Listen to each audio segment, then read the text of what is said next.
Le livre des morts, l'ancêtre oublié de la Bible. Imaginez que je vous dise qu'il y a plus de 4000 ans, bien avant que Moïse ne reçoive les tables de la loi sur le mont Sinaï, les anciens Égyptiens possédaient déjà un code moral sophistiqué qui interdisait le meurtre, le vol et l'adultère. Que penseriez-vous si vous découvriez que les fondements même de la morale judéo-chrétienne pourraient avoir des racines dans les sables du désert égyptien? Vous êtes-vous déjà demandé pourquoi tant de récits bibliques semblent étrangement familiers quand on les compare aux mythes égyptiens anciens? Cette question troublante a hanté les esprits les plus brillants de l'histoire, notamment Baruch Spinoza, le philosophe qui a osé remettre en question l'origine divine des Écritures. Si vous aimez les histoires inspirantes qui révèlent des vérités cachées de l'humanité, n'oubliez pas de vous abonner à la chaîne pour ne manquer aucun moment de nos découvertes. D'ailleurs, dites-moi en commentaire de quel pays vous regardez cette vidéo et à quelle heure. Et si vous regardez sur votre téléphone portable, un petit like m'aiderait énormément à faire découvrir ce contenu à plus de personnes. Aujourd'hui, nous allons entreprendre un voyage extraordinaire à travers le temps, en explorant des connexions qui pourraient bouleverser votre compréhension des origines de la tradition occidentale. Préparez-vous à découvrir des vérités qui ont été enfouies dans le sable pendant des millénaires. Les origines perdues dans les sables du temps. Avez-vous déjà réfléchi à ce qui se trouvait réellement dans les bibliothèques des pharaons quand Moïse grandissait dans les palais d'Égypte? Les Actes des Apôtres nous disent que Moïse fut instruit dans toute la sagesse des Égyptiens. Mais que contenait exactement cette sagesse mystérieuse? Pour comprendre cette énigme fascinante, nous devons d'abord plonger dans l'univers du livre des morts égyptiens, un texte si ancien qu'il existait déjà quand les pyramides de Gizeh étaient encore des merveilles nouvelles. Ce n'est pas vraiment un livre au sens où nous l'entendons aujourd'hui, mais plutôt une collection extraordinaire de formules magiques, de prières et d'instructions destinées à guider l'âme du défunt dans son voyage vers l'au-delà. Les Égyptiens l'appelaient Peret Emeru, ce qui signifie littéralement « livre de la sortie au jour » ou « livre de la sortie vers la lumière ». N'est-il pas fascinant que cette métaphore de la lumière, si centrale dans le christianisme, existait déjà il y a 4 millénaires en Égypte? Cette collection de textes sacrés était gravée sur les murs des tombeaux, peinte sur les sarcophages et écrite sur des papyrus que l'on glissait dans les bandelettes des momies. Mais pourquoi cette chronologie est-elle si cruciale pour notre enquête? Parce qu'elle révèle quelque chose d'absolument stupéfiant. Les premiers textes du livre des morts datent d'environ 2400 avant notre ère, pendant l'Ancien Empire égyptien. Les versions les plus complètes que nous connaissons aujourd'hui remontent au Nouvel Empire vers 1550 avant J.-P. En comparaison, l'Exode biblique est traditionnellement daté entre 1300 et 1200 avant notre ère. Réfléchissez à l'implication de ces dates. Cela signifie que pendant des siècles, voire des millénaires, les Égyptiens développaient et raffinaient un système moral et religieux complexe, bien avant que les événements décrits dans la Bible n'aient supposément eu lieu. Et pendant ces 4 siècles, où les Hébreux auraient vécu en Égypte selon les Écritures, ils étaient immergés dans cette culture riche en traditions spirituelles. L'histoire nous enseigne que les élites hébraïques, comme Moïse lui-même élevé à la cour du Pharaon, avaient nécessairement accès à cette sagesse égyptienne. Pensez-vous vraiment qu'ils auraient pu y être exposés pendant des générations sans en être influencés? Dans le monde antique, contrairement à nos sociétés modernes compartimentées, les échanges culturels et religieux étaient monnaie courante. Les peuples empruntaient librement les uns aux autres leurs dieux, leurs mythes et leurs pratiques rituelles. Cette réalité du syncrétisme religieux antique nous amène à une question troublante, mais essentielle. Si les concepts moraux fondamentaux que nous associons aujourd'hui au judaïsme et au christianisme existaient déjà dans la civilisation égyptienne, qu'est-ce que cela nous dit sur la nature de la révélation religieuse? S'agit-il vraiment d'une inspiration divine descendue du ciel, ou plutôt d'un processus naturel d'évolution culturelle où les peuples partagent et affinent leurs intuitions morales les plus profondes? Les similitudes que nous commençons à entrevoir ne s'arrêtent pas aux concepts moraux. La structure même des textes révèle des parallèles fascinants. Le livre des morts est organisé autour de l'idée d'un jugement post-mortem, où l'âme du défunt doit justifier ses actes devant un tribunal divin. Cette conception d'une justice divine qui évalue les actions humaines après la mort n'est-elle pas remarquablement similaire aux descriptions bibliques du jugement dernier? Plus troublante encore, les anciens Égyptiens utilisaient déjà un langage symbolique extraordinairement riche pour décrire les réalités spirituelles. Ils parlaient de renaissance, de résurrection, de vie éternelle, de combat entre les forces du bien et du mal. Tous ces thèmes, que nous considérons comme spécifiquement judéo-chrétiens, étaient déjà présents dans la spiritualité égyptienne des millénaires avant l'émergence du monothéisme hébraïque. Cette découverte nous force à reconsidérer nos assumptions les plus fondamentales. Peut-être que ce que nous prenons pour des révélations uniques était en réalité l'expression d'archétypes spirituels universels, des intuitions profondes sur la nature de l'existence que différentes cultures ont exprimées à travers leur propre prisme culturel. Les parallèles qui glacent le sang, mais c'est quand nous examinons les détails spécifiques que l'histoire devient vraiment troublante. Préparez-vous à découvrir des similitudes si précises qu'elles ne peuvent pas être de simples coïncidences. Au cœur du livre des morts se trouve ce que les égyptologues appellent la confession négative ou déclaration d'innocence. Imaginez la scène. L'âme du défunt se présente devant 42 juges divins et doit déclarer son innocence en récitant une liste de transgressions qu'elle affirme n'avoir jamais commises. Ces déclarations forment un code moral d'une sophistication remarquable. Et voici où l'histoire devient vraiment stupéfiante. « Je n'ai tué aucun homme », déclare l'âme égyptienne face au tribunal d'Osiris. Cela ne vous rappelle-t-il pas immédiatement le 6e commandement « Tu ne tueras point, je n'ai pas volé ». Continue la confession égyptienne, anticipant de plusieurs siècles le 8e commandement biblique. « Je n'ai pas commis d'adultère », proclame encore l'âme devant les dieux, préfigurant le 7e commandement mosaïque. Mais les parallèles ne s'arrêtent pas là, ils deviennent encore plus précis et troublants. « Je n'ai pas menti, je n'ai pas été avide, je n'ai pas blasphémé, je n'ai pas déshonoré mes parents. » Chacune de ces déclarations trouve son écho direct dans les commandements que nous attribuons à la révélation divine sur le mont Sinaï. Comment expliquer de telles similitudes? Et que dire de cette déclaration égyptienne? « Je n'ai pas convoité les biens d'autrui ». N'est-ce pas exactement l'essence du 10e commandement? Les anciens Égyptiens avaient même développé des nuances morales extraordinairement subtiles. Je n'ai pas augmenté ma richesse, si ce n'est avec mes propres biens, je n'ai pas triché sur le poids de la balance, je n'ai pas enlevé le lait de la bouche des enfants. Cette sophistication morale nous force à nous poser une question dérangeante. Si les Égyptiens possédaient déjà un code moral si développé et si similaire aux commandements bibliques, que faut-il penser de l'unicité de la révélation mosaïque? S'agit-il d'une coïncidence extraordinaire ou bien les rédacteurs bibliques ont-ils puisé dans un patrimoine moral déjà existant? Mais l'histoire devient encore plus troublante quand nous examinons les détails du jugement post-mortem égyptien. Visualisez cette scène extraordinaire. L'âme du défunt est amenée devant Osiris, le dieu juge qui siège sur son trône. Son cœur, siège de la conscience morale selon les Égyptiens, est placé sur un plateau d'une balance divine. Sur l'autre plateau repose une plume, symbole de Ma'at, la déesse de la vérité et de la justice. Si le cœur s'avère plus lourd que la plume, cela signifie qu'il est chargé de péché et de transgression. L'âme est alors dévorée par Hamout, un monstre terrifiant à tête de crocodile, corps de lion et arrière-train d'hippopotame. Elle disparaît définitivement, subissant ce que les Égyptiens appellent la seconde mort. Mais si le cœur s'équilibre parfaitement avec la plume, l'âme est déclarée justifiée et peut accéder au champ d'Yalou,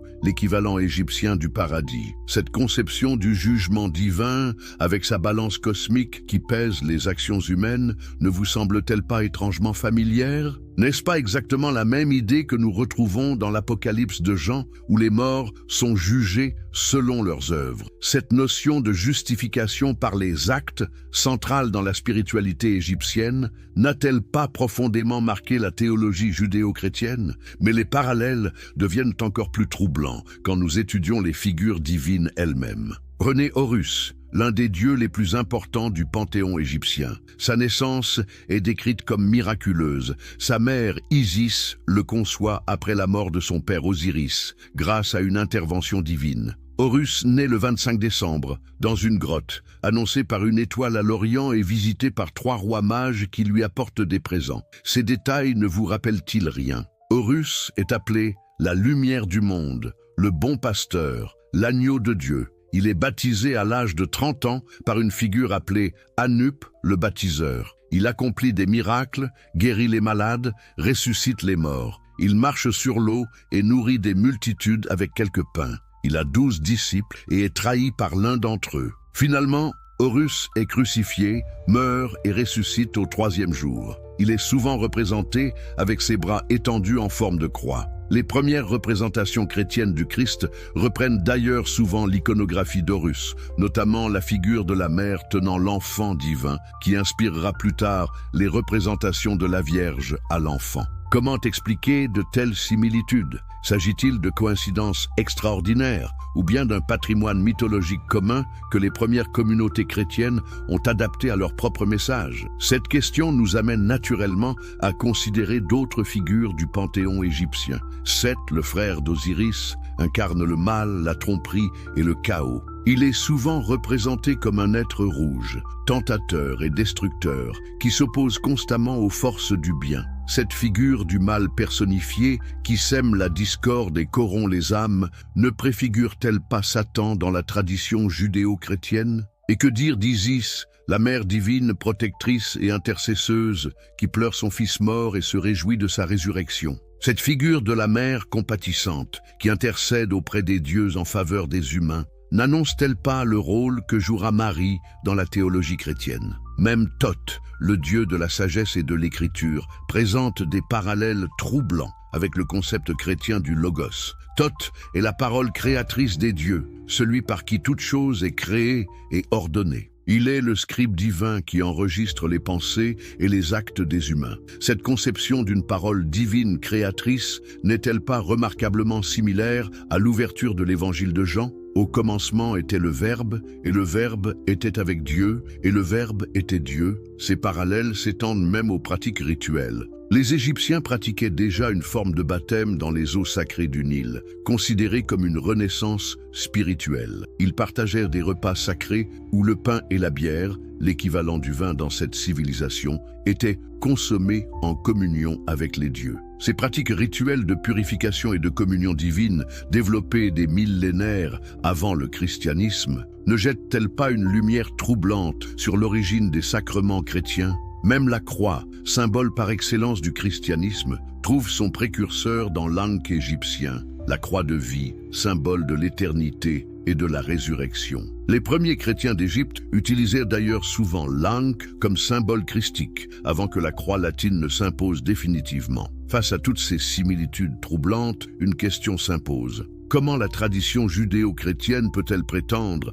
à l'originalité quand tant de ces éléments fondamentaux existaient déjà dans la spiritualité égyptienne? Cette interrogation nous amène naturellement à examiner les réflexions d'un des penseurs les plus audacieux de l'histoire occidentale, la révolution spinozienne qui ébranla l'Occident. C'est au cœur du XVIIe siècle, dans les rues commerçantes d'Amsterdam, qu'un jeune homme de 24 ans va oser formuler les questions les plus dangereuses de son époque. Baruch Spinoza, né dans une famille de marchands juifs portugais réfugiés en Hollande, grandit dans une communauté profondément pieuse où l'étude des textes sacrés occupe une place centrale. Mais contrairement à ses contemporains, le jeune Spinoza ne se contente pas d'accepter les enseignements traditionnels. Il observe, il questionne, il analyse. Pouvez-vous imaginer le courage qu'il fallait à cette époque pour remettre en question l'origine divine des Écritures? Dans une Europe encore largement dominée par l'Inquisition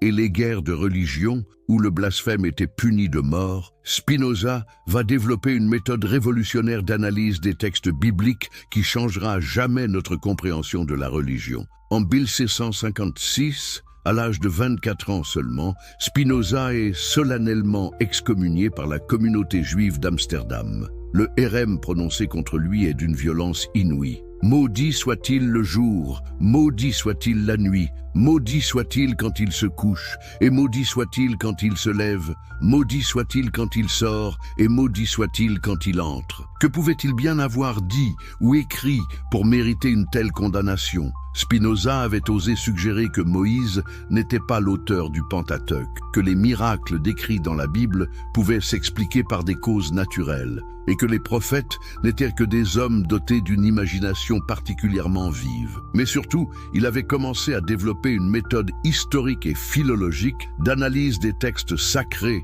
qui révélaient leurs contradictions internes et leurs anachronismes. Cette méthode, qu'il exposera plus tard dans son traité théologico-politique, publié anonymement en 1670, constitue la première tentative systématique d'appliquer la raison critique à l'étude de la Bible. Spinoza ne se contente pas de rejeter aveuglément les enseignements religieux. Il développe des outils méthodologiques rigoureux pour distinguer ce qui relève de la vérité historique et ce qui appartient au domaine de la foi et de l'imagination. Sa démarche est révolutionnaire. Au lieu de partir du principe que la Bible est la parole de Dieu et d'essayer d'harmoniser ses contradictions apparentes, Spinoza propose de l'étudier comme n'importe quel autre document historique.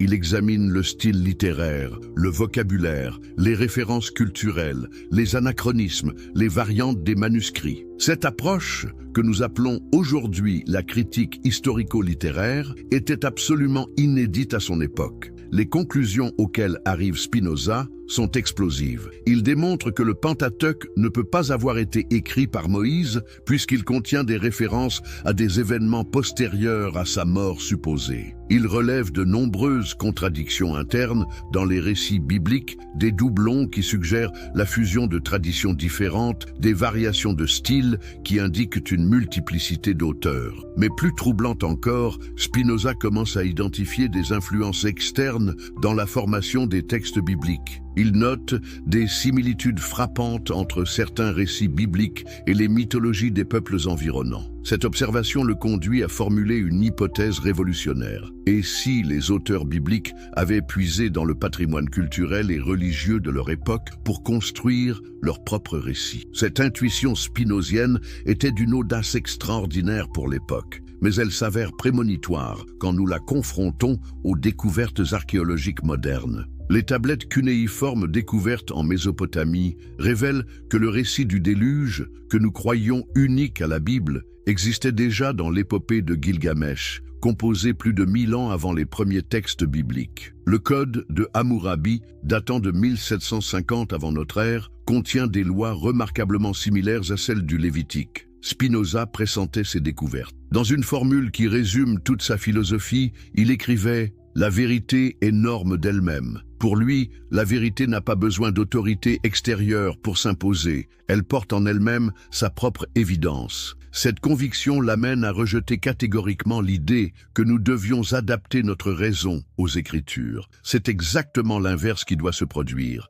Il ne faut pas adapter la raison aux Écritures, mais les Écritures à la raison. Cette révolution méthodologique conduit Spinoza à une conclusion qui scandalise ses contemporains. Les Écritures ne sont pas la parole de Dieu dictée aux hommes, mais l'œuvre d'hommes qui tentaient d'exprimer leur compréhension du divin à travers les moyens culturels et intellectuels de leur époque. Cela ne signifie pas que ces textes n'ont aucune valeur. Au contraire, ils témoignent de la quête spirituelle permanente de l'humanité. Mais ils doivent être compris dans leur contexte historique et culturel. Cette perspective spinozienne nous amène naturellement à reconsidérer la question des parallèles entre le livre des morts égyptiens et la Bible. Si les auteurs bibliques étaient des hommes de leur temps, imprégnés de la culture de leur époque, il devient naturel qu'ils aient été influencés par les traditions spirituelles environnantes, notamment par la riche spiritualité égyptienne qu'ils avaient côtoyée pendant des siècles. Spinoza identifie également le danger de ce qu'il appelle la superstition, c'est-à-dire la tendance à attribuer des causes surnaturelles à ce qui peut s'expliquer naturellement. Cette superstition, selon lui, naît de la peur et de l'ignorance, et elle constitue un obstacle majeur à la liberté de penser.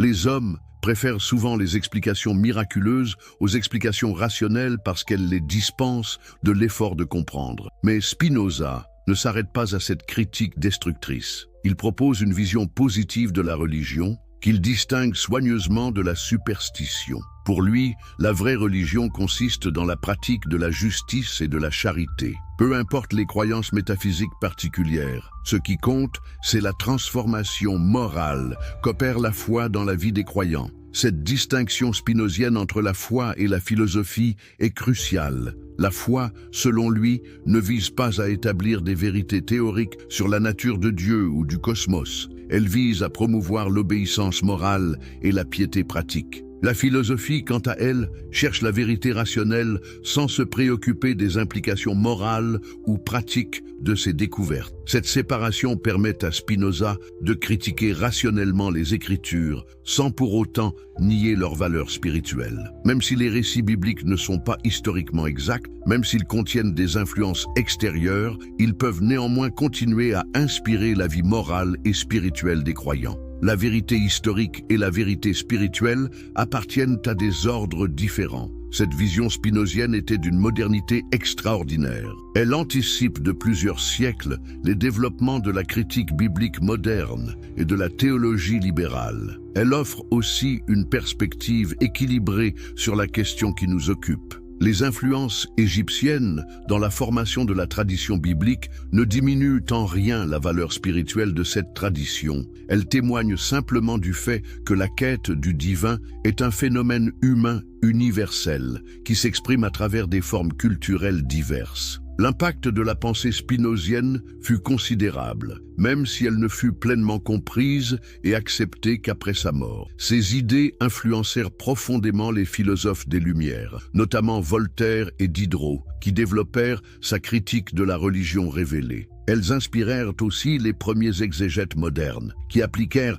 systématiquement la méthode historico-critique aux textes bibliques. Mais peut-être plus important encore, Spinoza légua à la modernité l'idée que la liberté de penser est un droit inaliénable de l'être humain. Dans une époque où la remise en question des dogmes religieux était passible de mort, il osa proclamer que chacun a le droit souverain et naturel de penser librement et de juger de toutes choses. Cette liberté de conscience, que nous considérons aujourd'hui comme évidente, fut conquise au prix de grands sacrifices par des hommes comme Spinoza. Le livre des morts, l'ancêtre oublié de la Bible. Imaginez que je vous dise qu'il y a plus de 4000 ans, bien avant que Moïse ne reçoive les tables de la loi sur le mont Sinaï, les anciens Égyptiens possédaient déjà un code moral sophistiqué qui interdisait le meurtre, le vol et l'adultère. Que penseriez-vous si vous découvriez que les fondements même de la morale judéo-chrétienne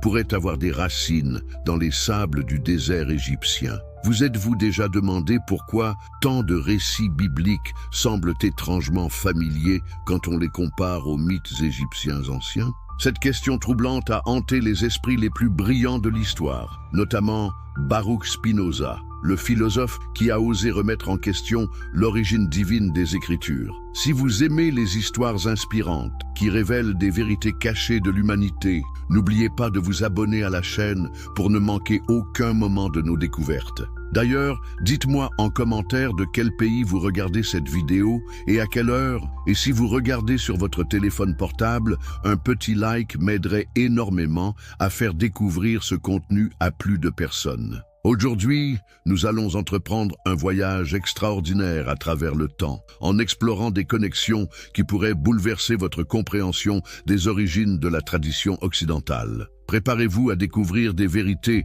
qui ont été enfouies dans le sable pendant des millénaires. Les origines perdues dans les sables du temps. Avez-vous déjà réfléchi à ce qui se trouvait réellement dans les bibliothèques des pharaons quand Moïse grandissait dans les palais d'Égypte? Les Actes des Apôtres nous disent que Moïse fut instruit dans toute la sagesse des Égyptiens. Mais que contenait exactement cette sagesse mystérieuse? Pour comprendre cette énigme fascinante, nous devons d'abord plonger dans l'univers du livre des morts égyptiens, un texte si ancien qu'il existait déjà quand les pyramides de Gizeh étaient encore des merveilles nouvelles. Ce n'est pas vraiment un livre au sens où nous l'entendons aujourd'hui, mais plutôt une collection extraordinaire de formules magiques, de prières et d'instructions destinées à guider l'âme du défunt dans son voyage vers l'au-delà. Les Égyptiens l'appelaient Peret Emeru, ce qui signifie littéralement « livre de la sortie au jour » ou « livre de la sortie vers la lumière ». N'est-il pas fascinant que cette métaphore de la lumière, si centrale dans le christianisme, existait déjà il y a 4 millénaires en Égypte? Cette collection de textes sacrés était gravée sur les murs des tombeaux, peinte sur les sarcophages et écrite sur des papyrus que l'on glissait dans les bandelettes des momies. Mais pourquoi cette chronologie est-elle si cruciale pour notre enquête? Parce qu'elle révèle quelque chose d'absolument stupéfiant. Les premiers textes du livre des morts datent d'environ 2400 avant notre ère, pendant l'Ancien Empire égyptien. Les versions les plus complètes que nous connaissons aujourd'hui remontent au Nouvel Empire vers 1550 avant J.-C. En comparaison, l'Exode biblique est traditionnellement daté entre 1300 et 1200 avant notre ère. Réfléchissez à l'implication de ces dates. Cela signifie que pendant des siècles, voire des millénaires, les Égyptiens développaient et raffinaient un système moral et religieux complexe, bien avant que les événements décrits dans la Bible n'aient supposément eu lieu. Et pendant ces 4 siècles, où les Hébreux auraient vécu en Égypte selon les Écritures, ils étaient immergés dans cette culture riche en traditions spirituelles. L'histoire nous enseigne que les élites hébraïques, comme Moïse lui-même élevé à la cour du Pharaon, avaient nécessairement accès à cette sagesse égyptienne. Pensez-vous vraiment qu'ils auraient pu y être exposés pendant des générations sans en être influencés? Dans le monde antique, contrairement à nos sociétés modernes compartimentées, les échanges culturels et religieux étaient monnaie courante. Les peuples empruntaient librement les uns aux autres leurs dieux, leurs mythes et leurs pratiques rituelles. Cette réalité du syncrétisme religieux antique nous amène à une question troublante, mais essentielle. Si les concepts moraux fondamentaux que nous associons aujourd'hui au judaïsme et au christianisme existaient déjà dans la civilisation égyptienne, qu'est-ce que cela nous dit sur la nature de la révélation religieuse? S'agit-il vraiment d'une inspiration divine descendue du ciel, ou plutôt d'un processus naturel d'évolution culturelle où les peuples partagent et affinent leurs intuitions morales les plus profondes? Les similitudes que nous commençons à entrevoir ne s'arrêtent pas aux concepts moraux. La structure même des textes révèle des parallèles fascinants. Le livre des morts est organisé autour de l'idée d'un jugement post-mortem, où l'âme du défunt doit justifier ses actes devant un tribunal divin. Cette conception d'une justice divine qui évalue les actions humaines après la mort n'est-elle pas remarquablement similaire aux descriptions bibliques du jugement dernier? Plus troublante encore, les anciens Égyptiens utilisaient déjà un langage symbolique extraordinairement riche pour décrire les réalités spirituelles. Ils parlaient de renaissance, de résurrection, de vie éternelle, de combat entre les forces du bien et du mal. Tous ces thèmes, que nous considérons comme spécifiquement judéo-chrétiens, étaient déjà présents dans la spiritualité égyptienne des millénaires avant l'émergence du monothéisme hébraïque. Cette découverte nous force à reconsidérer nos assumptions les plus fondamentales. Peut-être que ce que nous prenons pour des révélations uniques était en réalité l'expression d'archétypes spirituels universels, des intuitions profondes sur la nature de l'existence que différentes cultures ont exprimées à travers leur propre prisme culturel.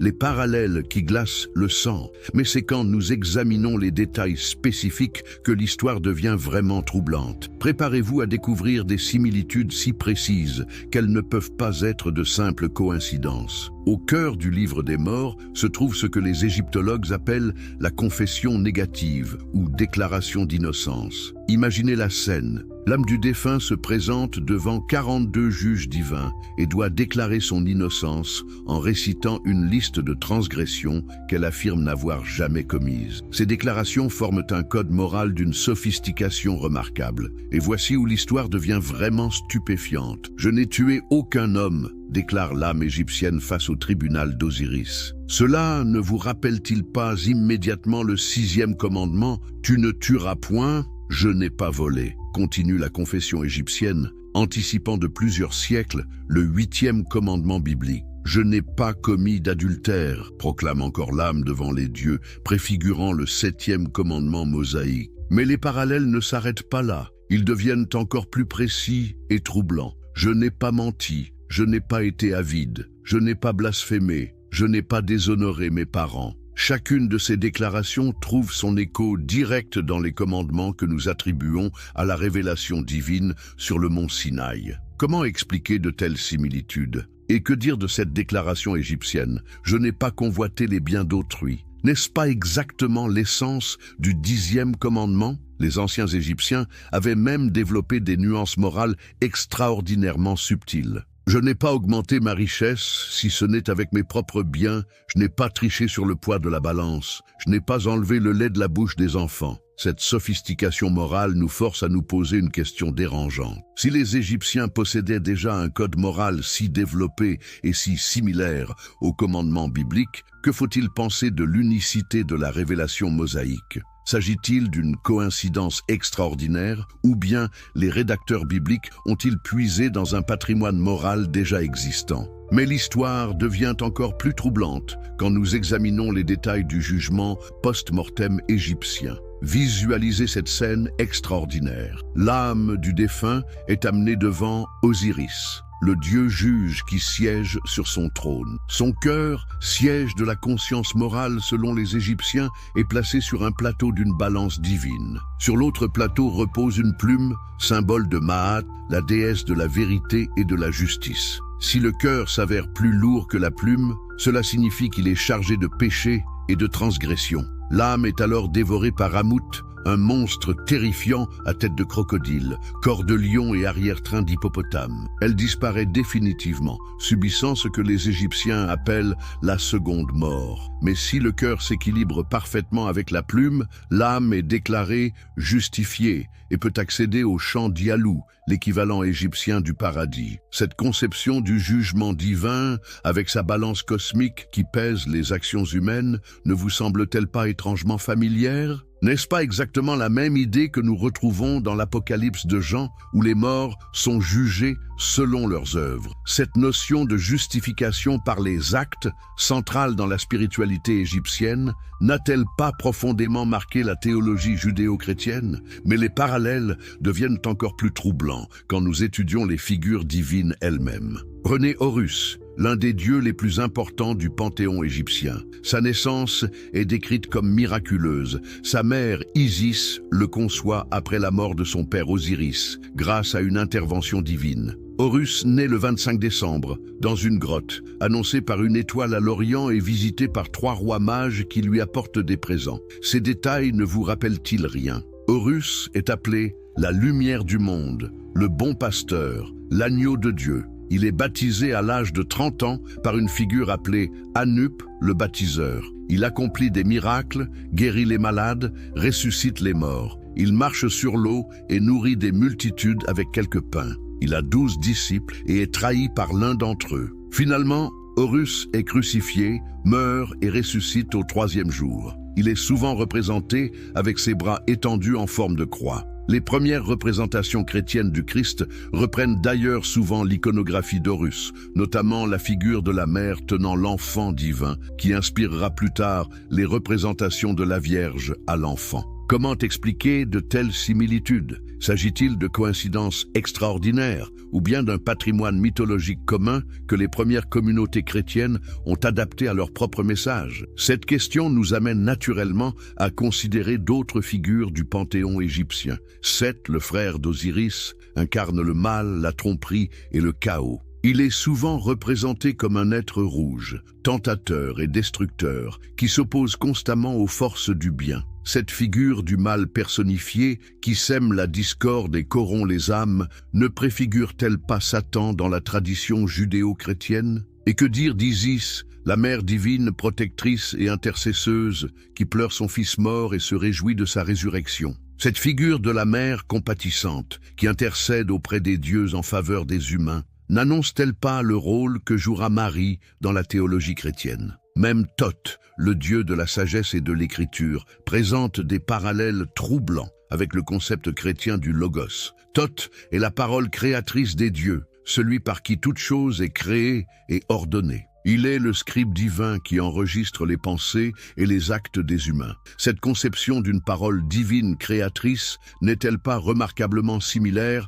à l'ouverture de l'évangile de Jean? Au commencement était le Verbe, et le Verbe était avec Dieu, et le Verbe était Dieu. Ces parallèles s'étendent même aux pratiques rituelles. Les Égyptiens pratiquaient déjà une forme de baptême dans les eaux sacrées du Nil, considérée comme une renaissance spirituelle. Ils partagèrent des repas sacrés où le pain et la bière, l'équivalent du vin dans cette civilisation, étaient consommés en communion avec les dieux. Ces pratiques rituelles de purification et de communion divine, développées des millénaires avant le christianisme, ne jettent-elles pas une lumière troublante sur l'origine des sacrements chrétiens ? Même la croix, symbole par excellence du christianisme, trouve son précurseur dans l'Ankh égyptien, la croix de vie, symbole de l'éternité et de la résurrection. Les premiers chrétiens d'Égypte utilisèrent d'ailleurs souvent l'Ankh comme symbole christique, avant que la croix latine ne s'impose définitivement. Face à toutes ces similitudes troublantes, une question s'impose.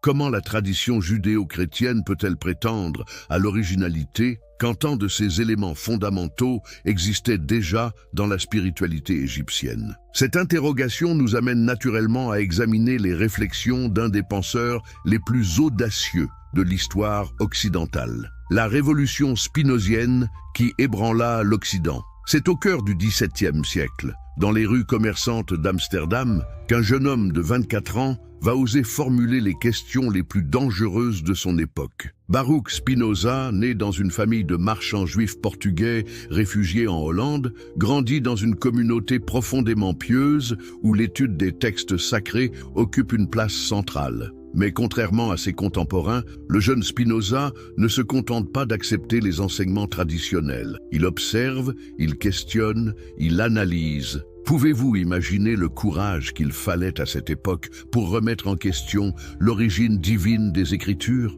Dans une Europe encore largement dominée par l'Inquisition et les guerres de religion, où le blasphème était puni de mort, Spinoza va développer une méthode révolutionnaire d'analyse des textes bibliques qui changera à jamais notre compréhension de la religion. En 1556, à l'âge de 24 ans seulement, Spinoza est solennellement excommunié par la communauté juive d'Amsterdam. Le hérem prononcé contre lui est d'une violence inouïe. Maudit soit-il le jour, maudit soit-il la nuit, maudit soit-il quand il se couche, et maudit soit-il quand il se lève, maudit soit-il quand il sort, et maudit soit-il quand il entre. Que pouvait-il bien avoir dit ou écrit pour mériter une telle condamnation ? Spinoza avait osé suggérer que Moïse n'était pas l'auteur du Pentateuque, que les miracles décrits dans la Bible pouvaient s'expliquer par des causes naturelles, et que les prophètes n'étaient que des hommes dotés d'une imagination particulièrement vive. Mais surtout, il avait commencé à développer une méthode historique et philologique d'analyse des textes sacrés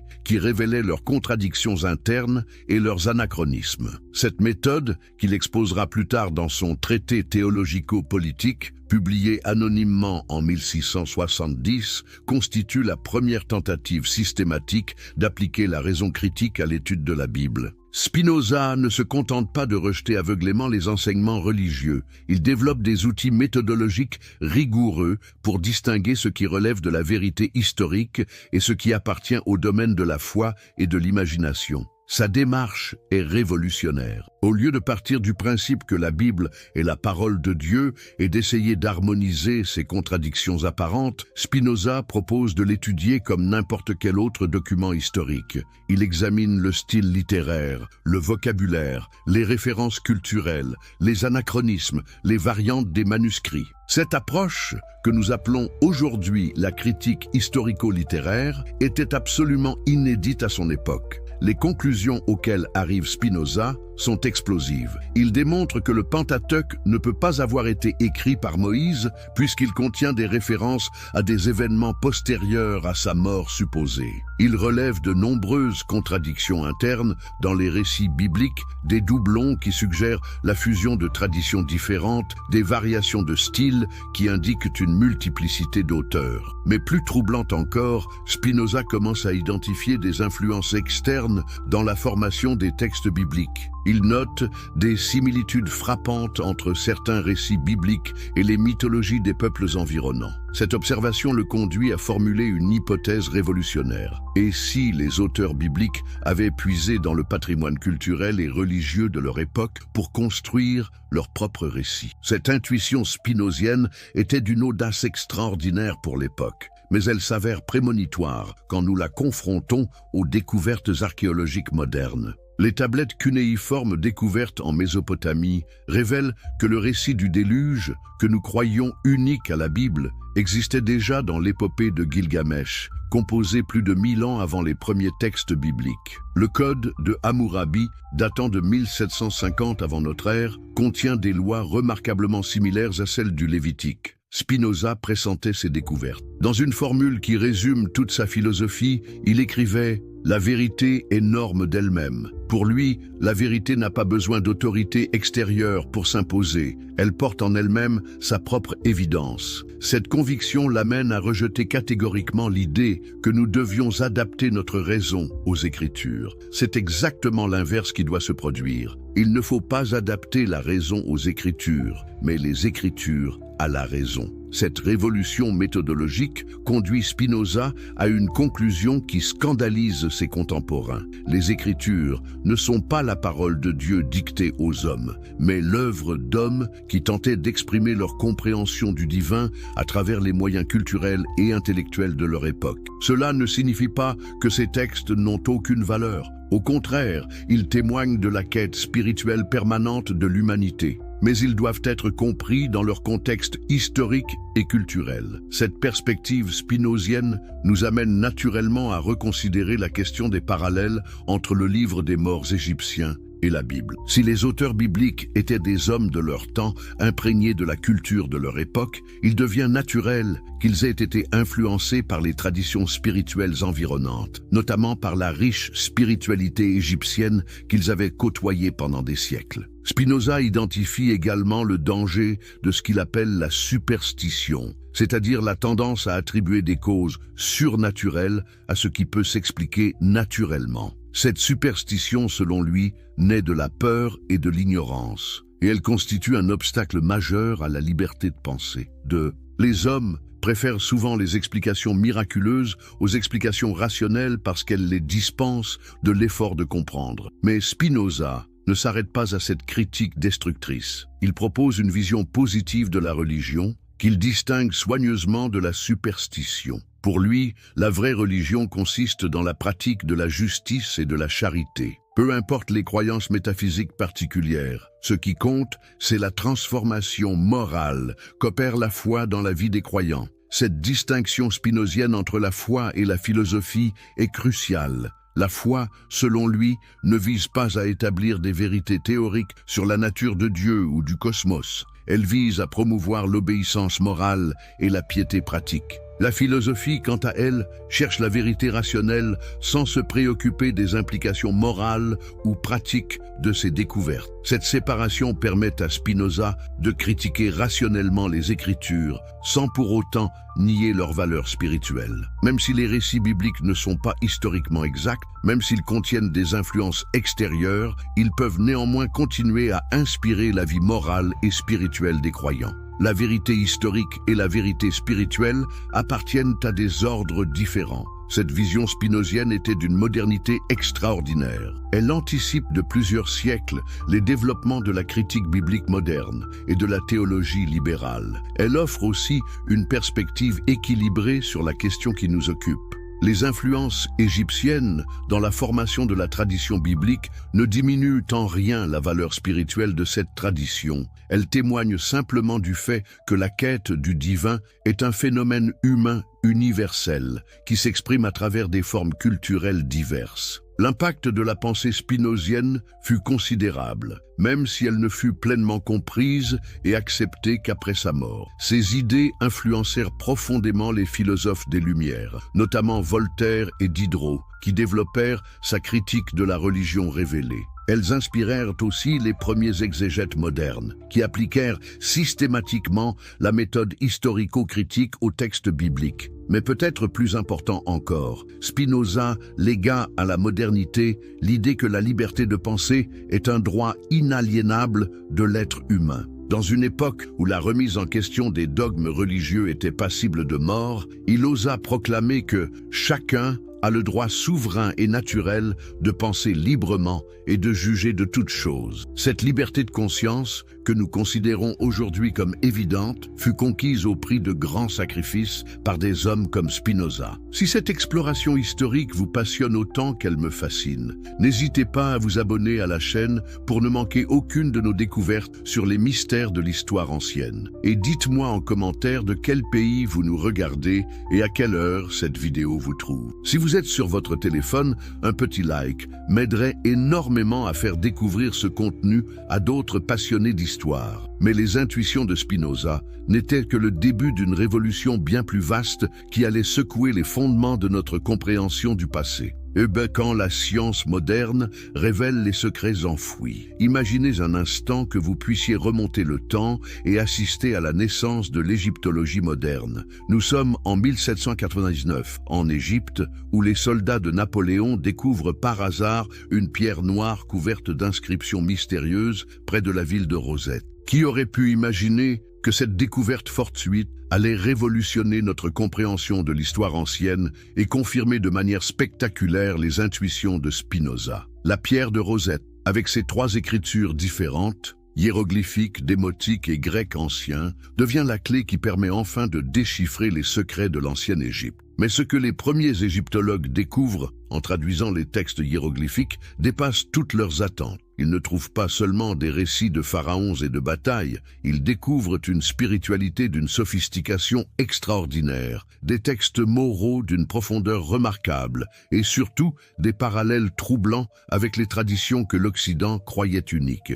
Jean-François Champollion, le génial déchiffreur de la pierre de Rosette, ne pouvait pas imaginer qu'en perçant les mystères de l'écriture hiéroglyphique, il ouvrait une boîte de Pandore qui allait ébranler les certitudes religieuses de son époque. Quand les premiers papyrus du Livre des Morts furent traduits dans les années 1840, la ressemblance avec certains passages bibliques provoqua un choc dans les milieux intellectuels européens. Mais comment pouvions-nous être certains de l'authenticité et de l'ancienneté de ces textes? C'est là que la science moderne entre en scène avec ses méthodes révolutionnaires. La découverte de la radioactivité par Henri Becquerel en 1896 et les travaux de Marie et Pierre Curie ouvrent la voie à une technique révolutionnaire, la datation au carbone 14 développée par Willard Libby dans les années 1940. Cette méthode permet pour la première fois dans l'histoire de l'humanité de dater avec précision des matériaux organiques anciens. Quand les papyrus égyptiens sont soumis à cette analyse, les résultats sont sans appel. Certains fragments du Livre des Morts datent effectivement de plus de 3500 ans, confirmant leur antériorité par rapport aux textes bibliques les plus anciens. Mais les surprises ne s'arrêtent pas là. Au début du XXe siècle, les archéologues commencent à découvrir dans les tombes égyptiennes des papyrus d'une qualité de conservation exceptionnelle. Le papyrus de Hunfer, découvert à Thèbes et conservé au British Museum, nous offre une version presque complète du Livre des Morts datant de la 19e dynastie vers 1300 avant notre ère. Sa beauté artistique n'a d'égal que la richesse de son contenu spirituel. Ses découvertes s'accumulent et se précisent. En 1875, les archéologues français découvrent à Saqqara la tombe d'un scribe royal nommé Ptahhotep, datant de l'Ancien Empire. Les maximes de Ptahhotep qu'elle contient révèlent une sagesse morale d'une profondeur remarquable, antérieure de plus d'un millénaire aux proverbes bibliques, mais présentant avec eux des similitudes frappantes. Ne sois pas orgueilleux à cause de ton savoir, enseigne Ptahhotep, car les conseils peuvent être tirés de la servante qui broie le grain aussi bien que de celui qui a voyagé dans les pays étrangers. Cette humilité intellectuelle ne rappelle-t-elle pas étrangement l'esprit des proverbes de Salomon? La voix de l'insensé est droite à ses yeux, mais celui qui écoute les conseils est sage. Les découvertes se multiplient et révèlent peu à peu l'ampleur de l'héritage spirituel égyptien. En 1881, la cachette royale de Deir el-Bahari livre ses secrets. 40 momies royales, accompagnées de leurs textes funéraires. En 1922, la tombe intacte de Toutankhamon révèle des papyrus religieux d'une beauté inouïe. Chaque nouvelle découverte apporte sa contribution à notre compréhension de cette spiritualité antique. Mais c'est peut-être la découverte des textes des pyramides qui constitue la révélation la plus bouleversante. Gravés dans la pyramide du pharaon Ounas à Saqqara vers 2350 avant notre ère, ces textes représentent la plus ancienne littérature religieuse de l'humanité. Leur contenu est stupéfiant de modernité spirituelle. Ô Ounas, tu n'es pas parti mort, tu es parti vivant, proclament ces textes vieux de plus de 4 millénaires. Cette conception de la mort comme passage vers une vie transfigurée n'anticipe-t-elle pas de manière saisissante la théologie chrétienne de la résurrection? Tes os ne périront pas, ta chair ne se corrompra pas, continuent les textes des pyramides, évoquant irrésistiblement les paroles du psaume 16. Tu ne permettras pas que ton sein voie la corruption. L'analyse paléographique, cette science qui étudie les écritures anciennes, apporte elle aussi des révélations troublantes. L'étude comparative des manuscrits révèle des filiations inattendues entre les textes. Certaines formules du livre des morts se retrouvent, parfois mot pour mot, dans des textes bibliques postérieurs de plusieurs siècles. Prenez cette formule égyptienne. Je suis celui qui est, j'étais celui qui était, je serai celui qui sera. N'est-ce pas exactement la formule divine révélée à Moïse dans le buisson ardent? Je suis celui qui suis. Cette coïncidence peut-elle vraiment être fortuite quand on sait que Moïse fut instruit dans toute la sagesse des Égyptiens? Les découvertes archéologiques révèlent aussi l'ampleur des échanges culturels dans le monde antique. Les fouilles de Tel el-Amarna, l'ancienne Akhenaton, la capitale du pharaon révolutionnaire Akhenaton, livrent des milliers de tablettes diplomatiques qui témoignent de l'intensité des relations entre l'Égypte et les royaumes du Proche-Orient au XIVe siècle avant notre ère. Ces archives révèlent que les idées religieuses circulaient librement entre les civilisations. Les hymnes à Aton, le dieu unique d'Akhenaton, présente des similitudes frappantes avec certains psaumes bibliques, notamment le psaume 104. Comme tes œuvres sont nombreuses, ô Aton, elles sont cachées aux yeux des hommes, ô Dieu unique, à côté duquel il n'y en a pas d'autre, chante l'hymne égyptien, anticipant de plusieurs siècles les paroles du psalmiste. Que tes œuvres sont nombreuses, ô Éternel, tu les as toutes faites avec sagesse. Mais les preuves les plus troublantes viennent peut-être de la linguistique comparative. L'étude des langues sémitiques révèle que l'hébreu ancien contient de nombreux emprunts à l'égyptien. Le nom même de Moïse, Moshe en hébreu, dérive très probablement de l'égyptien Mé, qui signifie enfant ou fils, comme dans Toutmosis, fils de Thoth, ou Ramsès, fils de Ra. Plus troublant encore, certains termes religieux hébreux fondamentaux semblent avoir des origines égyptiennes. Le mot « Amen » que nous utilisons encore aujourd'hui pour conclure nos prières dérive vraisemblablement du nom du dieu égyptien Amon, dont le nom signifie « le caché ». Cette étymologie suggère que même nos expressions les plus sacrées portent la trace de l'ancienne spiritualité égyptienne. Les découvertes modernes confirment aussi l'ancienneté des pratiques rituelles égyptiennes. L'étude des momies révèle que les Égyptiens pratiquaient déjà des formes sophistiquées de purification rituelle des millénaires avant l'émergence du judaïsme. Les bassins de purification découverts dans les temples égyptiens préfigurent étonnamment les mikvaos juifs et les baptistères chrétiens. Même l'architecture religieuse témoigne de ces influences. La disposition des temples égyptiens, avec leur progression du profane vers le sacré à travers des espaces de plus en plus restreints et sacrés, inspire clairement le plan du temple de Salomon décrit dans la Bible. Le Saint des Saints du temple de Jérusalem, ce lieu le plus sacré où seul le grand prêtre pouvait pénétrer une fois par an, reproduit exactement la conception du sanctuaire intérieur des temples égyptiens. Ces découvertes archéologiques et philologiques posent des questions fondamentales sur la nature de la révélation religieuse. Si tant d'éléments de la tradition judéo-chrétienne trouvent leur précurseur dans la spiritualité égyptienne, que faut-il penser de l'origine divine de cette tradition ? Cette question nous amène naturellement à examiner les débats contemporains sur ces découvertes troublantes. Les débats qui divisent encore le monde savant. Mais que se passe-t-il quand des découvertes scientifiques remettent en question des croyances millénaires? L'impact de ces révélations archéologiques sur le monde académique fut comparable à un séisme intellectuel dont les répliques se font encore sentir aujourd'hui. Dès le milieu du XIXe siècle, les milieux intellectuels européens se divisent en camps opposés. D'un côté, les maximalistes bibliques, souvent liés aux institutions religieuses, s'efforcent de minimiser l'importance de ces découvertes. Ils arguent que les similitudes observées sont superficielles, que les influences sont réciproques ou que les parallèles s'expliquent par une révélation primitive commune à tous les peuples. De l'autre côté, les minimalistes ou mythistes, souvent issus des universités laïques, poussent l'interprétation dans l'autre extrême. Ils voient dans ces découvertes la preuve que les récits bibliques ne sont qu'une adaptation tardive de mythologies plus anciennes, dénuées de toute vérité historique originale. Cette polarisation du débat académique occulte souvent la complexité réelle des phénomènes culturels à l'œuvre. Car la question n'est pas de savoir si les traditions bibliques ont été influencées par les cultures environnantes, les preuves de ces influences sont aujourd'hui écrasantes, mais de comprendre comment ces influences se sont exercées et quelle est leur signification.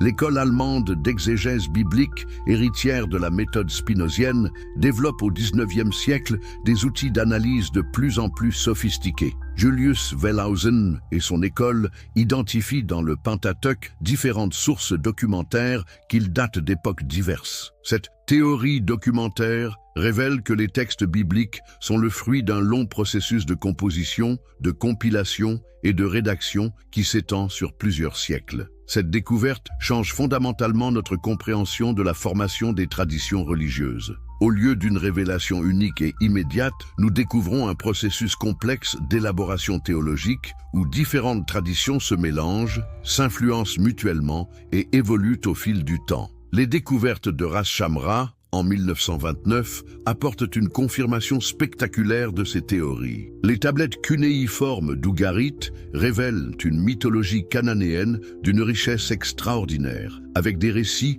qui préfigurent étonnamment certains épisodes bibliques. Le combat du dieu Baal contre la mer primordiale évoque irrésistiblement le combat de Yahvé contre le Léviathan dans les psaumes. Ces découvertes révèlent que les auteurs bibliques puisaient librement dans un patrimoine mythologique proche oriental commun qu'ils réinterprétaient selon leur propre perspective monothéiste. Cette constatation ne diminue en rien la valeur spirituelle des textes bibliques. Elle révèle au contraire la créativité théologique de leurs auteurs, capables de transformer des matériaux mythologiques anciens en une vision religieuse révolutionnaire. Mais c'est peut-être la découverte des manuscrits de la mer Morte en 1947 qui bouleverse le plus profondément notre compréhension du judaïsme ancien. Ces textes, cachés dans les grottes de Qumran vers l'an 70 de notre ère, révèlent un judaïsme bien plus diversifié que ce que nous imaginions. Ils montrent aussi que certaines idées que nous croyions spécifiquement chrétiennes,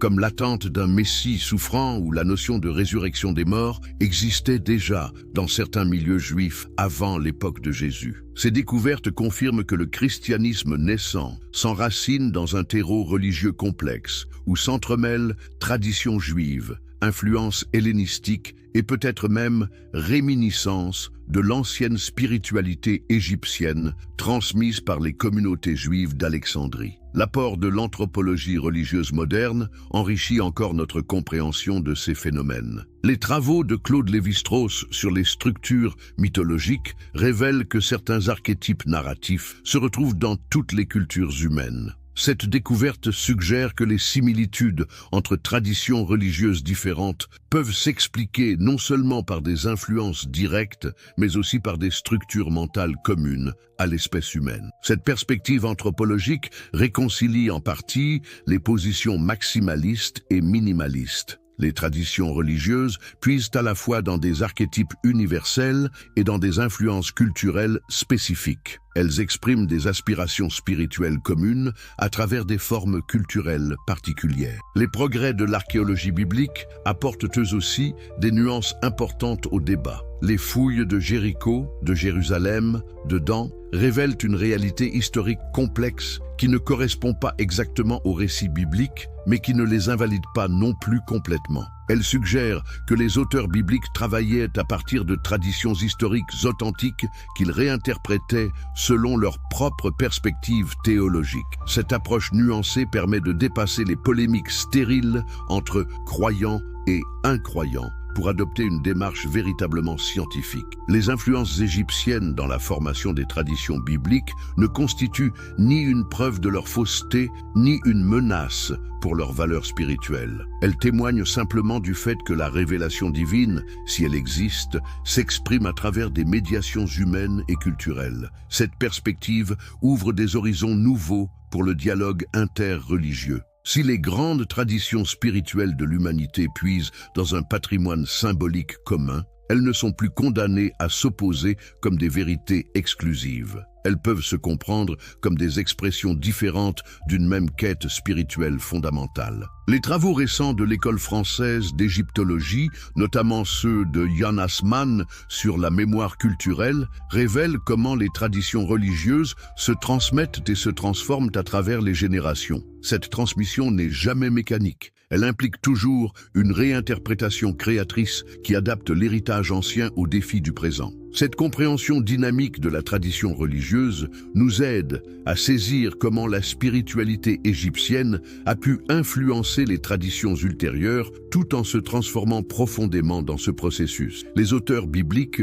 n'ont pas simplement copié des modèles égyptiens, ils les ont repensés, réinterprétés, transfigurés selon leur propre vision du divin. De sujets implications pour notre compréhension du sacré. Mais au-delà des débats académiques, quelles sont les implications profondes de ces découvertes pour notre compréhension de la spiritualité humaine? Cette question nous amène au cœur même de ce que signifie être humain dans notre rapport au sacré. Si nous acceptons que les grandes traditions spirituelles de l'humanité s'enracinent dans un patrimoine symbolique commun, cela ne relativise-t-il pas leur prétention à la vérité? Ou au contraire, cela ne révèle-t-il pas une vérité plus profonde sur la nature universelle de l'aspiration spirituelle humaine? La découverte des influences égyptiennes dans la formation des traditions judéo-chrétiennes nous confronte à une question théologique fondamentale. Comment concevoir la révélation divine dans un monde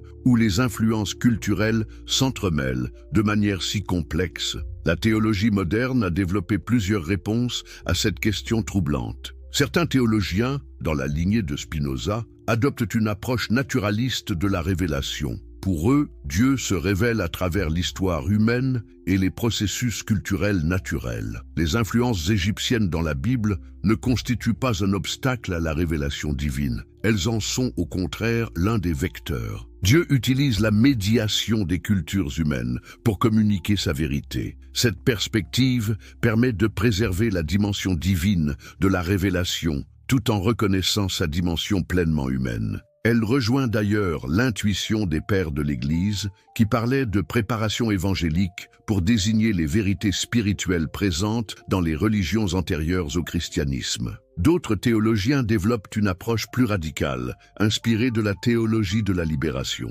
Pour eux, l'important n'est pas l'origine historique des traditions religieuses, mais leur capacité à transformer la vie des croyants et à promouvoir la justice sociale. Peu importe que les commandements de Moïse aient été influencés par la morale égyptienne. Ce qui compte, c'est leur pouvoir de libération spirituelle et sociale. Cette approche pragmatique de la religion rejoint paradoxalement certaines intuitions spinoziennes. Spinoza lui-même distinguait soigneusement la valeur théorique et la valeur pratique des enseignements religieux. Pour lui, la vraie religion consistait dans la pratique de la justice et de la charité, indépendamment des croyances métaphysiques particulières. Mais peut-être la perspective la plus féconde est-elle celle qui voit dans ces influences croisées entre traditions spirituelles le témoignage de l'unité profonde de l'expérience mystique humaine. Les grands spirituels de toutes les époques et de toutes les cultures rapportent des expériences étonnamment similaires. Sentiment d'union avec l'absolu,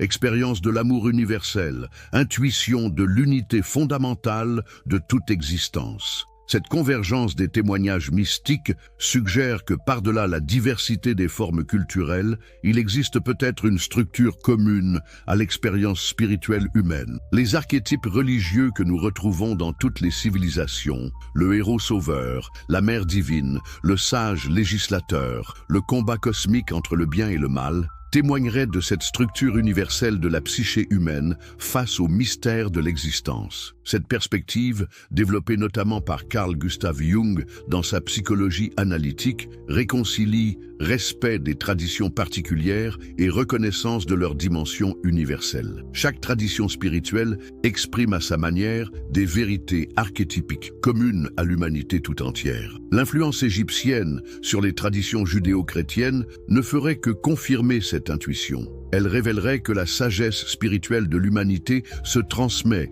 et s'enrichit à travers les échanges entre civilisations. Loin de constituer une menace pour l'authenticité des traditions, ces influences témoigneraient de la richesse créatrice de l'esprit humain dans sa quête du divin. Cette compréhension ouvre des perspectives fascinantes pour le dialogue interreligieux contemporain. Si les grandes traditions spirituelles puisent dans un patrimoine symbolique commun, elles peuvent dialoguer non plus comme des vérités exclusives et concurrentes, mais comme des expressions complémentaires d'une même recherche spirituelle fondamentale. Cette perspective est particulièrement féconde à notre époque de mondialisation où les cultures se rencontrent et s'interpénètrent comme jamais auparavant. Au lieu de voir dans ces rencontres une menace pour l'identité religieuse, nous pouvons y discerner l'occasion d'un enrichissement mutuel et d'un approfondissement de la compréhension spirituelle. L'héritage de Spinoza prend ici toute sa dimension prophétique. En développant les outils critiques nécessaires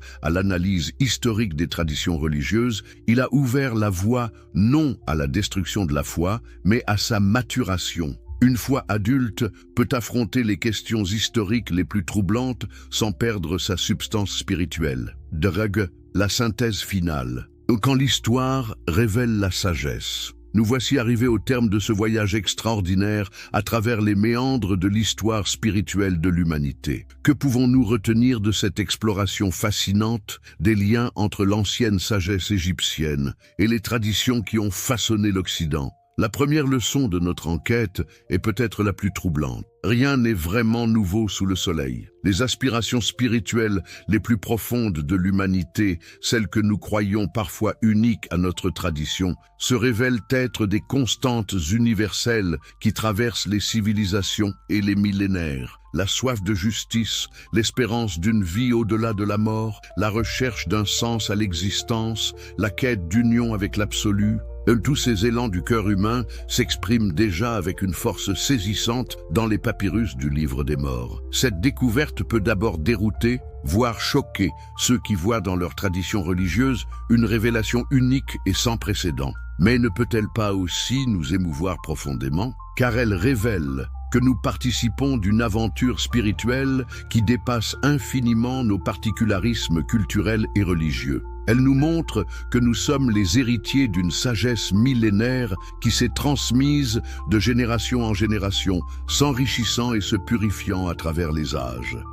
L'influence de la spiritualité égyptienne sur les traditions judéo-chrétiennes ne diminue en rien la grandeur de ces dernières. Au contraire, elle révèle leur capacité extraordinaire à assimiler, transformer et sublimer les intuitions spirituelles de l'humanité antérieure. Les auteurs bibliques n'ont pas simplement copié des modèles égyptiens. Ils les ont repensés, réinterprétés, transfigurés selon une vision spirituelle révolutionnaire qui a changé le cours de l'histoire. Cette créativité théologique témoigne de la vitalité extraordinaire de l'esprit humain dans sa quête du divin. Elle nous montre que la tradition authentique n'est jamais simple répétition du passé, mais réinterprétation créatrice de l'héritage reçu au service d'une vision nouvelle. C'est exactement ce qu'ont fait les sages d'Israël quand ils ont puisé dans la sagesse égyptienne pour construire leur propre synthèse spirituelle. La leçon de Spinoza prend ici tout son sens. En nous invitant à étudier les textes sacrés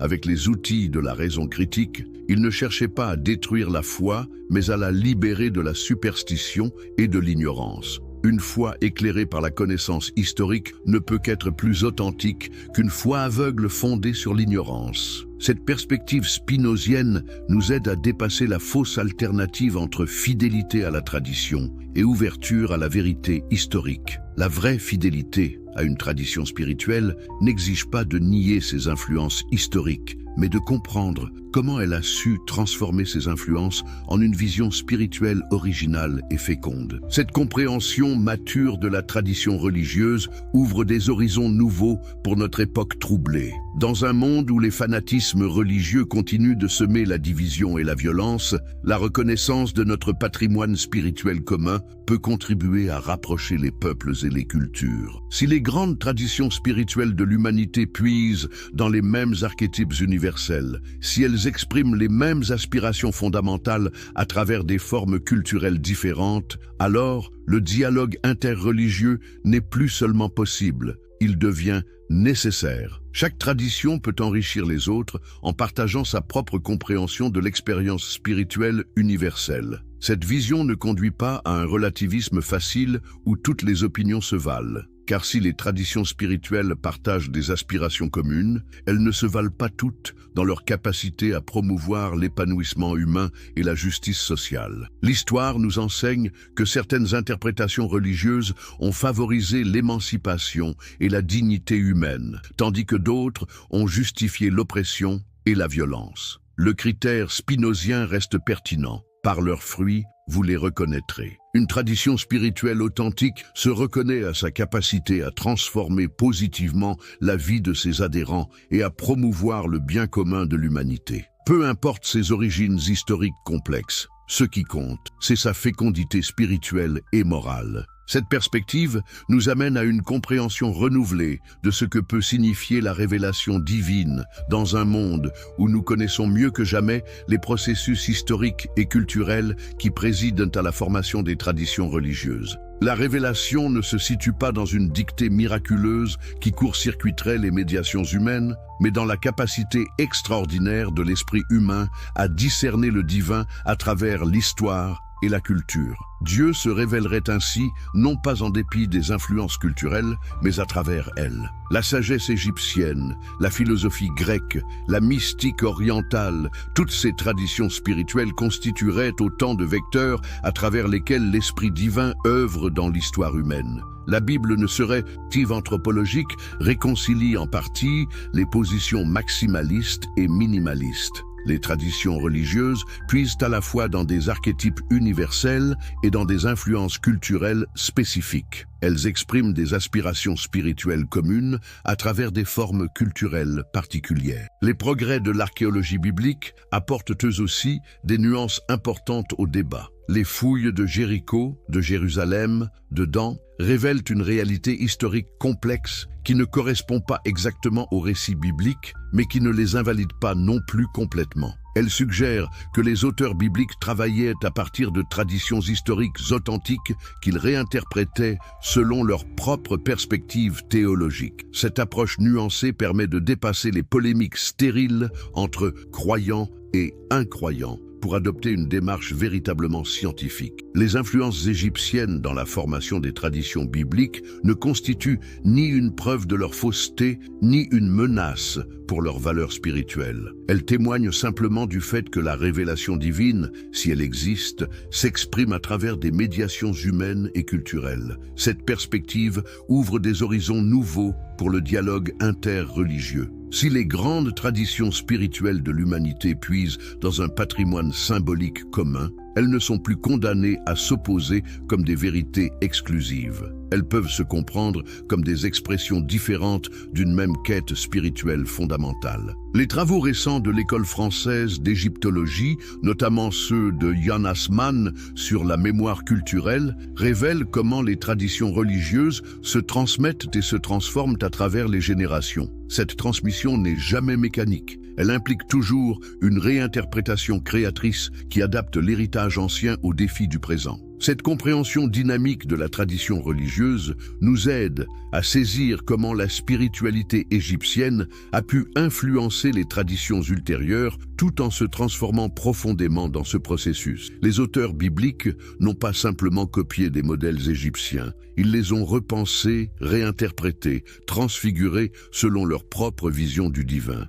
d'agréables implications pour notre compréhension du sacré. Mais au-delà des débats académiques, quelles sont les implications profondes de ces découvertes pour notre compréhension de la spiritualité humaine? Cette question nous amène au cœur même de ce que signifie être humain dans notre rapport au sacré. Si nous acceptons que les grandes traditions spirituelles de l'humanité s'enracinent dans un patrimoine symbolique commun, cela ne relativise-t-il pas leurs prétentions à la vérité? Ou au contraire, cela ne révèle-t-il pas une vérité plus profonde sur la nature universelle de l'aspiration spirituelle humaine? La découverte des influences égyptiennes dans la formation des traditions judéo-chrétiennes nous confronte à une question théologique fondamentale. Comment concevoir la révélation divine dans un monde où les influences culturelles s'entremêlent de manière si complexe?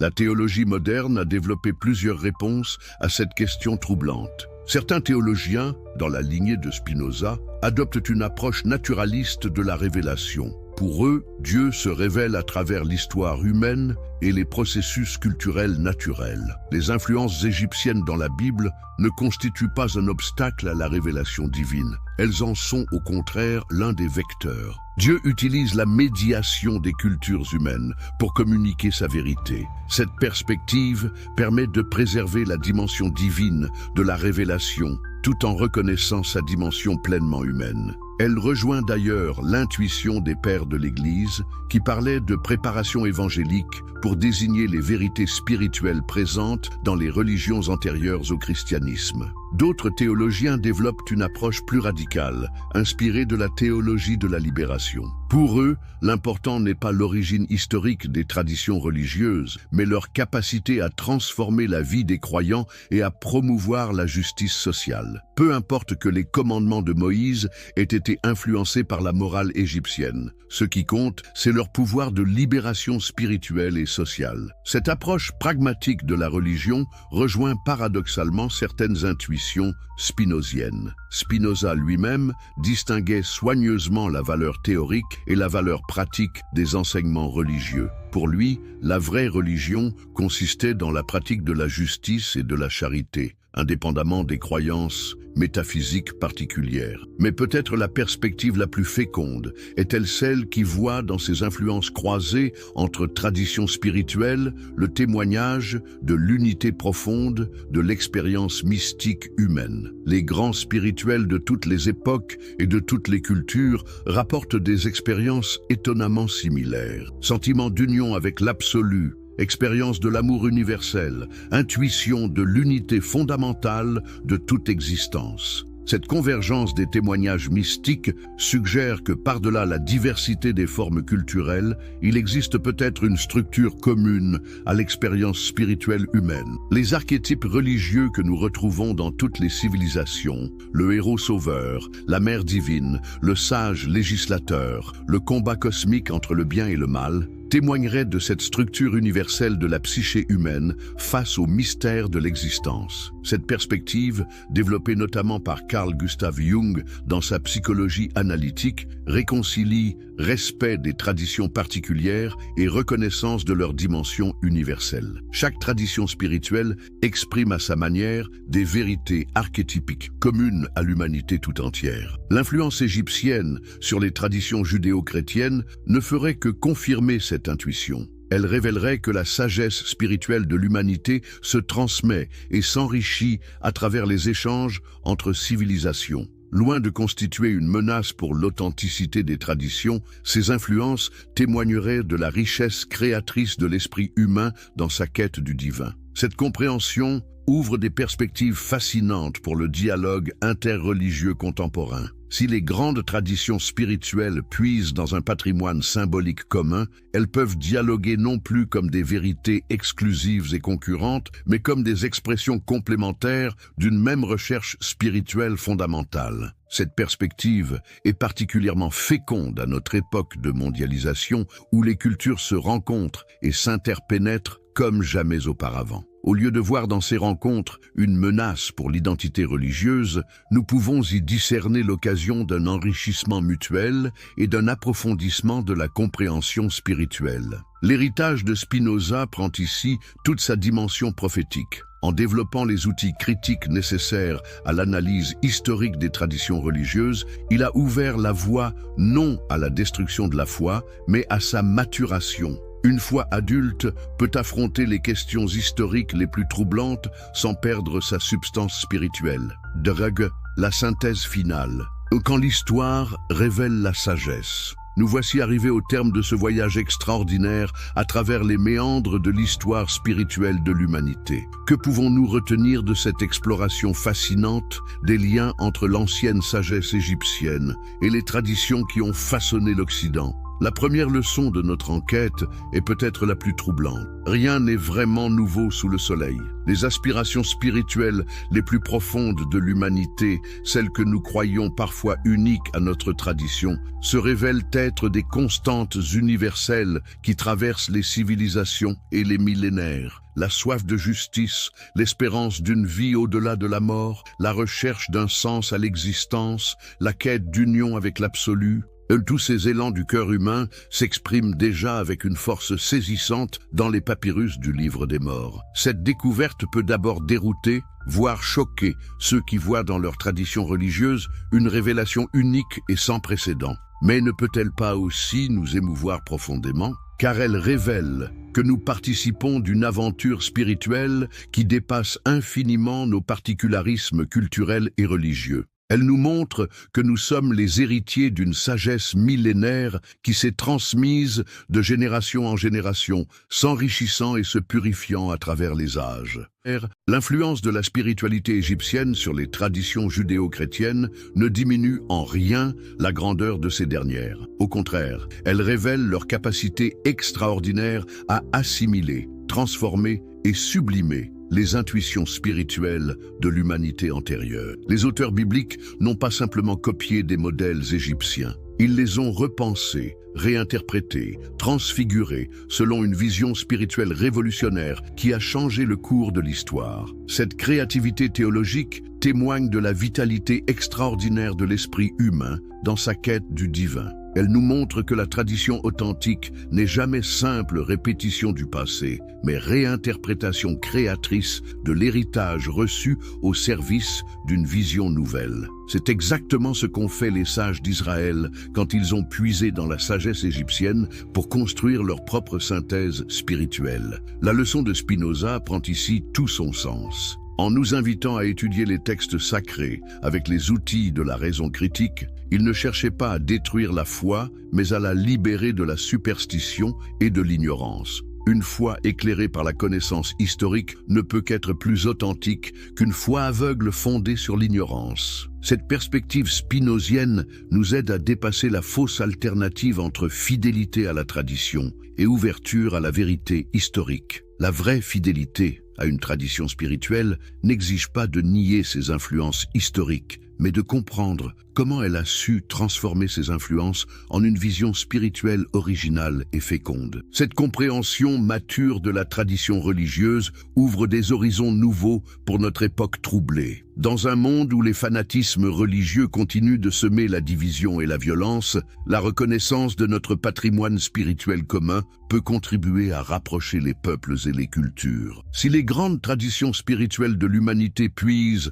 dans les mêmes archétypes universels, si elles expriment les mêmes aspirations fondamentales à travers des formes culturelles différentes, alors le dialogue interreligieux n'est plus seulement possible, il devient nécessaire. Chaque tradition peut enrichir les autres en partageant sa propre compréhension de l'expérience spirituelle universelle. Cette vision ne conduit pas à un relativisme facile où toutes les opinions se valent. Car si les traditions spirituelles partagent des aspirations communes, elles ne se valent pas toutes dans leur capacité à promouvoir l'épanouissement humain et la justice sociale. L'histoire nous enseigne que certaines interprétations religieuses ont favorisé l'émancipation et la dignité humaine, tandis que d'autres ont justifié l'oppression et la violence. Le critère spinozien reste pertinent. Par leurs fruits, vous les reconnaîtrez. Une tradition spirituelle authentique se reconnaît à sa capacité à transformer positivement la vie de ses adhérents et à promouvoir le bien commun de l'humanité. Peu importe ses origines historiques complexes, Ce qui compte, c'est sa fécondité spirituelle et morale. Cette perspective nous amène à une compréhension renouvelée de ce que peut signifier la révélation divine dans un monde où nous connaissons mieux que jamais les processus historiques et culturels qui président à la formation des traditions religieuses. La révélation ne se situe pas dans une dictée miraculeuse qui court-circuiterait les médiations humaines, mais dans la capacité extraordinaire de l'esprit humain à discerner le divin à travers l'histoire et la culture. Dieu se révélerait ainsi, non pas en dépit des influences culturelles, mais à travers elles. La sagesse égyptienne, la philosophie grecque, la mystique orientale, toutes ces traditions spirituelles constitueraient autant de vecteurs à travers lesquels l'Esprit divin œuvre dans l'histoire humaine. La Bible ne serait